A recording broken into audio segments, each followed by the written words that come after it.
I've had a banger of a year. Yeah.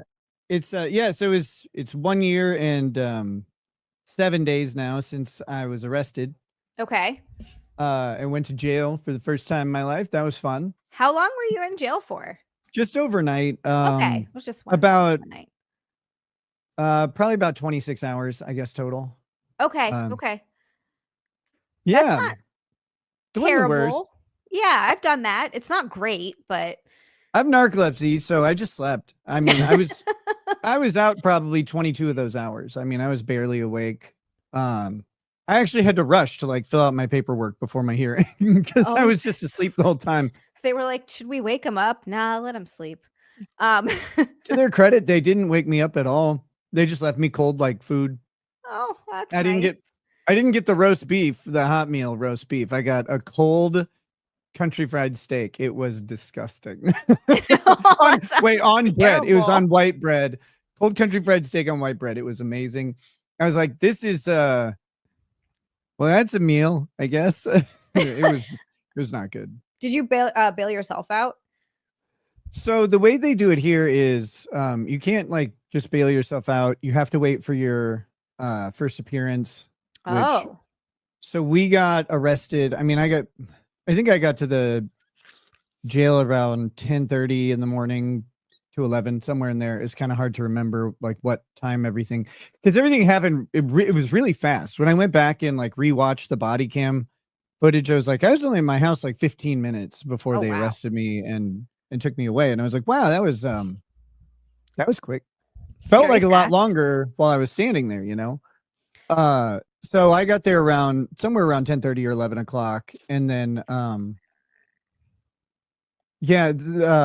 they didn't get me booked in fast enough to get on that day's docket, which it starts at 11. And so they definitely could have. They could have gotten us booked in and on that day's docket at the end of it, and then sent out the same day. There was no reason to keep us overnight, except they just wanted to. So then, yeah, we were on the next day's thing in the morning, but all right. I don't know. That's not weird. terrible. I think it's good to have morals, but it's just I feel like I don't know. Oftentimes, those are people that have shit. It's all obviously true and accurate. I'm a horrific monster, and you know, like I don't know. It's crazy because like there's enough to criticize about me that that people don't need to lie, right? But they still do. And there's a dedicated group of people who are like, you need to understand what you did. It's like I do. You're like, I'm going through it. Mission accomplished. Like you guys got me, I guess. I don't know how you did, but you did it. You did it.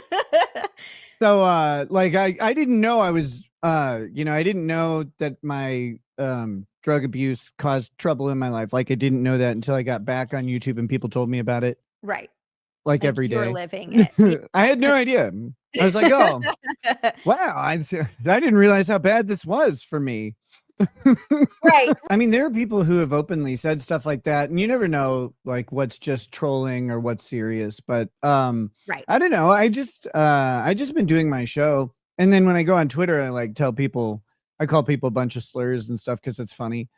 But other than that, like I'm covering the Karen Reed trial, and I've had a couple night streams, but I haven't fully integrated the night streaming back into my schedule because I was streaming too much before, and it got to be too much stress, and I didn't want to do it.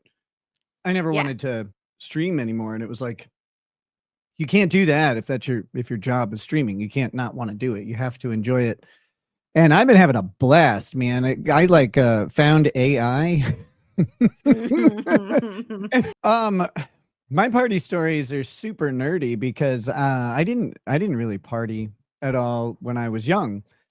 My friends and I would hang out and like we would hang out in groups, but we were so cool. We would like make movies, write shitty songs or whatever, and or watch, like we'd just hang out and watch movies, but I didn't really party at all. I guess more recently that changed a little bit, and I got into some crazy stuff, but most of the time things were actually pretty tame.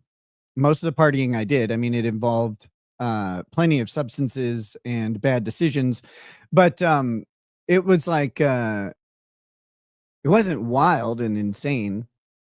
I don't think. Maybe. I didn't get And into any so fights, most of the time, though, it was just that sort of, it was very tame partying, like, just supplement the mood of whatever you're doing. We would go out to dance clubs and or bars or whatever and do karaoke or dance or just hang around and drink. It didn't eat though. Cocaine kind of makes you not do that.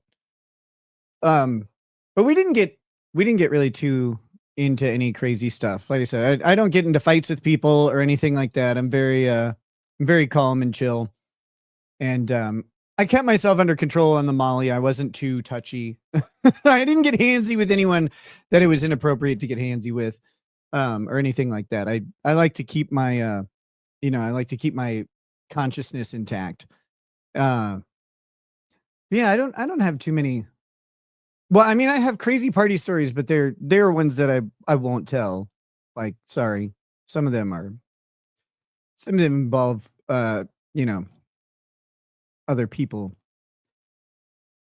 I guess. And it's not my story to tell on some of those. But yeah, and it's interesting too when you do spend, I know you're only about a year out from everything, but when you do spend a certain number of years away from it, you kind of, because for me it's been almost 11, I'll sort of look back on those times and you chuckle to yourself almost in a sense of like, it was funny and it was fun in its way, but I would never ever want to go back there. yeah, that I mean, well, I'm torn on that issue because the main reason I would never want to go back there is because of how devastating it was when things crashed down. Right. There's lots of things that I would want to go back to. It's just there's no way to make them, and this is what they talk about in recovery a lot. Like, there's no way to incorporate that back into your life. Nope. Even though you felt like you're up here, you'll probably never feel like that again. Nope. Because you won't have the substance boost to get you there. And so you have to be okay feeling like getting up to here and that being your high, because even though it seems like you'd want to, push a little farther, when it collapses, you've seen what happens. Or, well, people in recovery, you've seen what happens. And it's like, for me, it's like, well, yeah, it didn't go well. It didn't go well at all. It's it was really devastating. And so I don't want to do that again. It's like, man, I wish there were ways to experience some of these things safely. Like, I wish that that could happen, but it doesn't really seem to be that way. Well, So it depends on the person. I know people who can do things like that casually, but some people just absolutely cannot. Oh, I more meant like, for me, the legal risk becoming real. The legal risk becoming real, it seals it for me. Like, no matter what I like or don't like about the substance, it was like, okay, everything came home to, you almost went to prison for 2 years, right? And it's like, I can't go to prison for 2 years, any years. I'm too narrow. I can't. That whole idea that it's like, oh, but they're family. Sometimes family can suck. Sometimes family can really suck. I mean, a huge reason that my arrest occurred was because of family. Like, people are under the impression that it was our community or something that reported us, but it wasn't. It was all it was everybody there was family member. And yeah, most people don't, because I haven't really told the story, and I don't know if I fully will or not. I don't have any desire to drag most of their names through the mud.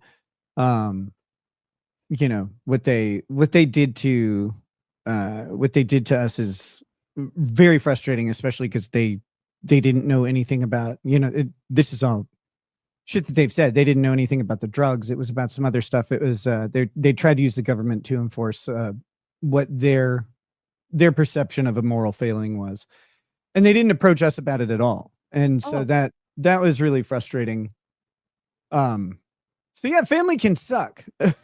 Family can suck. And I not always, like, I love my family, but I hate this idea that if you're family, you just have to they're family and you have to let them get away with everything. Absolutely not. Absolutely Yeah. not.